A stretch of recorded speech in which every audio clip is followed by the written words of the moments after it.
Alors le CASDAR, c'est un fonds qui est géré par le ministère de l'Agriculture et donc qui est alimenté par une taxe sur le chiffre d'affaires des exploitations agricoles. Donc tous les agriculteurs sont prélevés sur leur chiffre d'affaires, mais ça alimente un fonds dédié au développement agricole et rural.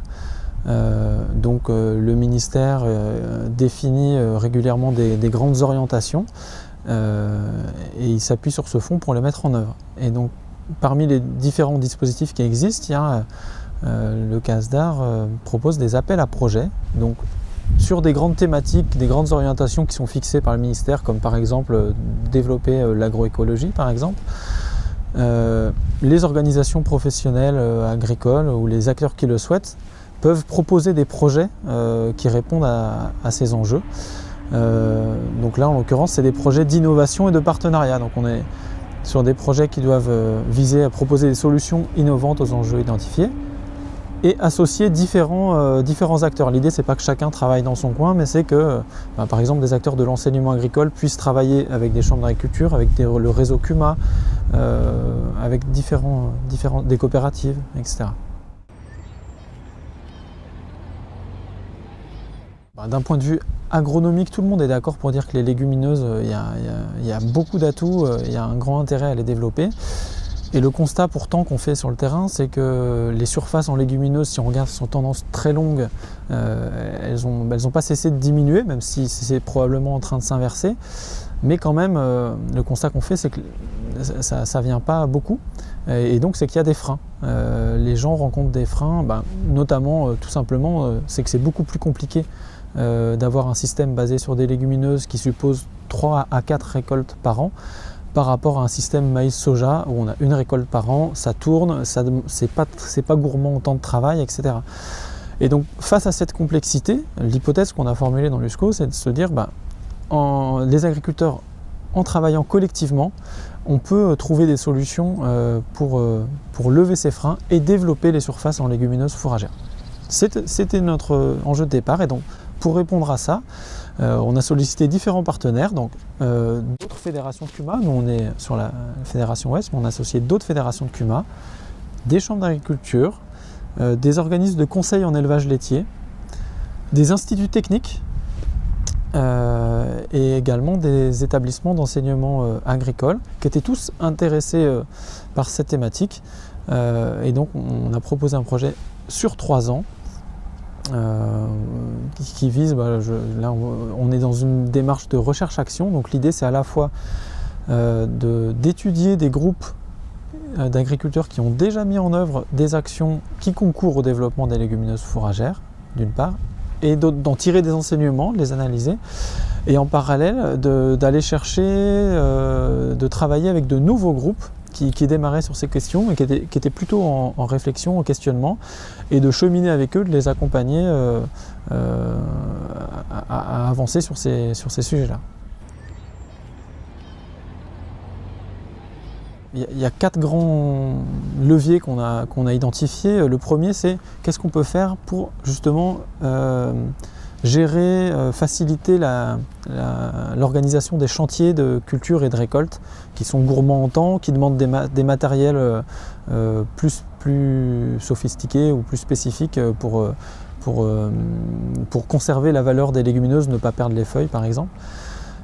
Premier levier. Un deuxième levier sur le séchage, donc là aussi autour de la méthanisation. Il y a des groupes d'agriculteurs qui se retrouvent avec du biogaz à valoriser. Et quand on le valorise en cogénération, ça produit de la chaleur. Et cette chaleur, l'une des façons de la valoriser, c'est de sécher des fourrages. Un troisième levier qu'on a identifié, c'est les échanges qui peuvent se nouer entre des producteurs et des consommateurs de luzerne, donc entre des éleveurs et des céréaliers sur un territoire. Et puis enfin, il y a toutes les actions, quatrième levier, toutes les actions qui relèvent de on est en groupe, on réfléchit sur nos changements de système, on se questionne, on partage nos expériences et nos enseignements. L'une des difficultés qu'on a rencontrées, on ne s'attendait pas à ça au moment où on a démarré le projet, c'est que les agriculteurs nous disaient mais on ne trouve pas de référence sur comment cultiver, comment récolter les légumineuses fourragères localement chez nous. On ne trouve pas de référence. On avait ce retour-là récurrent du terrain, alors que de l'autre côté, dans le partenariat, on avait des instituts techniques, on avait Arvalis, on avait l'Institut du végétal donc, et l'Institut de l'élevage notamment, on avait l'Institut technique de l'agriculture biologique qui nous disait mais il y a pourtant des références, certes beaucoup moins que sur le maïs ou autre, mais il y a des références, simplement c'est peut-être qu'elles ne sont pas assez connues. Donc c'est pour ça que la réponse qu'on a proposée, c'est ce centre de ressources, où là c'est même pas des productions, des références qu'on a produites dans Luxco, mais c'est plutôt porter à connaissance l'ensemble des références qui existent déjà. Donc c'est un premier axe. Deuxième axe, c'est montrer justement les différentes leviers collectifs là, dont on a parlé tout à l'heure, avec des exemples de groupes et les petites clés de réussite qu'on a pu identifier. Et puis un troisième champ qui tourne autour de l'accompagnement.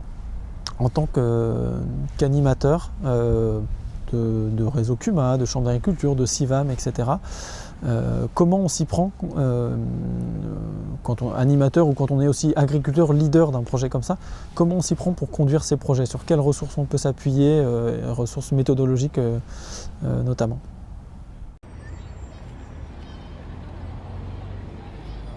On a donc associé 2 lycées, le lycée agricole de Sibins et le lycée donc en Rhône-Alpes et le lycée agricole de Vire en Normandie. Et on ne les a pas choisis par hasard, enfin le lien il s'est fait parce que quand on a monté le projet, on avait identifié des groupes pilotes qui étaient en émergence sur cette question des légumineuses fourragères. Et il se trouve que en Normandie autour de Vire et en Rhône-Alpes autour de Sibins, il y avait des groupes d'agriculteurs qui étaient des projets qui étaient en démarrage. Et dans lesquels il y avait l'exploitation agricole du lycée était impliquée. Et donc voilà, on trouvait que c'était un bon point de départ qui permettait du coup à la fois que le projet nourrisse un échange entre l'exploitation, enfin que ce soit utile à l'exploitation du lycée et à la fois aux étudiants qui puissent constater concrètement dans l'exploitation de leur lycée qu'est-ce qui se passe, qu'est-ce qui se joue, et puis conduire justement des travaux pédagogiques autour de ce projet. La réussite majeure, je pense qu'on peut citer, c'est autour du lycée de Sibins, un travail qui a été conduit où les étudiants des BTS du lycée ont conduit un travail d'enquête ciblé sur le projet de Luxco pour mieux comprendre qu'est-ce qui bloquait dans le projet. Donc ils sont allés à la rencontre des acteurs. Et donc c'est un projet qui à la fois a permis d'apporter un regard extérieur aux exploitations, aux groupes concernés, et à la fois a permis aux étudiants d'aborder les différentes facettes d'un projet comme celui-ci dans ses dimensions techniques, agronomiques, économique, et puis tout l'environnement du développement agricole et rural, tous les organismes, les collectivités qui sont impliquées sur ces thématiques-là. L'idée, c'est, ils le font déjà, mais c'est comment les CUMA pourraient être de plus en plus, encore plus, des lieux où on échange vraiment autour de l'utilisation du matériel, sur des nouveaux matériels de semi-direct par exemple, ou des choses comme ça. Échange sur les changements de système, sur les logiques de transition. Ah bah oui, c'est pas échanger simplement, c'est échanger d'abord sur comment fonctionne tel ou tel nouveau semoir ou telle nouvelle faucheuse, mais sur qu'est-ce que ça change pour mon système. Ma luzerne, je l'ai récoltée, ok, mais toi, comment tu l'intègres dans ta ration, quelles difficultés ça t'a posé. Et donc voilà, autour de ça, autour du matériel, et en fait, si on prend la thématique du post-glyphosate aussi qui émerge, je pars un peu des légumineuses, mais une grande partie des solutions, elles vont tourner autour de solutions matérielles. Et donc les CUMA sont de ce point de vue-là bien placés pour accueillir, nourrir, développer ces échanges-là entre exploitations.